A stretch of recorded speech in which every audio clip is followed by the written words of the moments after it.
प्रधानमंत्री नरेंद्र मोदी ने बुधवार 25 दिसंबर को खजुराहो में केन बेतवा लिंक परियोजना का लोकार्पण किया। इससे नाराज बिजावर विधानसभा के 22 गांवों के ग्रामीणों ने धोधन में चिता पर लेटकर विरोध जताया। एक ओर पीएम मोदी बुंदेलखंड को 46,605 करोड़ की सौगात दे रहे थे, वहीं दूसरी ओर प्रभावित ग्रामीण परियोजना स्थल जहां पर धोधन बांध बनाया जाना है, वहां चिता पर लेटकर परियोजना का विरोध कर रहे थे। आम आदमी पार्टी अमित भटनागर ने बताया कि केन बेतवा लिंक परियोजना इन 22 गांव के त्याग पर टिकी हुई है।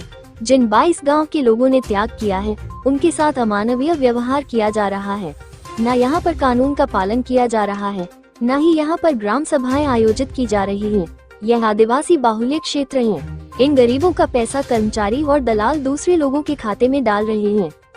अमित भटनागर के मुताबिक पलकोहा गांव के पूर्व सरपंच चूरा अहिलवार ने अर्थी पर लेटकर और हम लोगों ने उनके साथ रहकर परियोजना का विरोध किया। इस योजना में पर्यावरण का बड़ा विनाश होने वाला है। 46 लाख पेड़ काटे जाना है।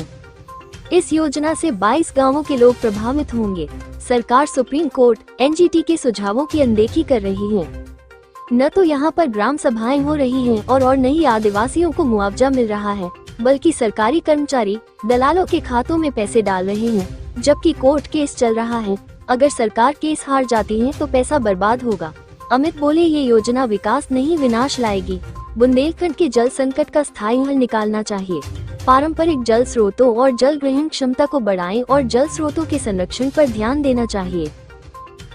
आज केन बेतवा लिंक परियोजना का प्रधानमंत्री नरेंद्र मोदी जी द्वारा शिलान्यास किया गया। चूँकि ये परियोजना इन 22 गांव के त्याग पर टिकी हुई है। जिन 22 गांव के लोगों ने त्याग किया, उनके साथ अमानवीय व्यवहार किया जा रहा है। ना यहाँ पर कानून का पालन हो रहा है, ना ग्राम सभाएं यहाँ पर आयोजित की जा रही हैं, ना ही यहाँ पर आदिवासी बहुल्य क्षेत्र है, ना ही आदिवासियों के जो उनके मुआवजे का पैसा है वो सरकारी कर्मचारियों और दलालों द्वारा मिलकर दूसरे के खाते में डाला जा रहा है और उनकी राशि का बंदरबाट किया जा रहा है। साथ ही ये परियोजना बहुत बड़ा पर्यावरणीय विनाश लेकर आ रही है। इसमें 46 लाख पेड़ों की बलि दी जा रही है और इस परियोजना में वन संरक्षण अधिनियम उसका भी पालन नहीं किया गया है। साथ ही में जब ये केस सुप्रीम कोर्ट में और एनजीटी में चल रहा है, तब ऐसे समय में अपनी सुप्रीम कोर्ट और एनजीटी जैसी लोकतांत्रिक संस्थाओं का पालन नहीं करके, उनके सुझाव को अनदेखा करके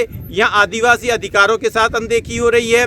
यहाँ ग्राम सभा के यहाँ सारी ये पूरी परियोजना, चाहे सामाजिक न्याय की बात हो, चाहे आदिवासी अधिकार की बात हो, चाहे देश के कानून की बात हो, चाहे एनजीटी जैसी और सुप्रीम कोर्ट की सेंट्रल एम्पावर्ड कमेटी ने इस परियोजना को बहुत विनाशकारी बताया है। इन सारी चीज़ों को अनदेखा करने का और इन सब का ये भ्रष्टाचार का एक तरह से घोतक बन चुकी है, पर्याय बन चुकी है।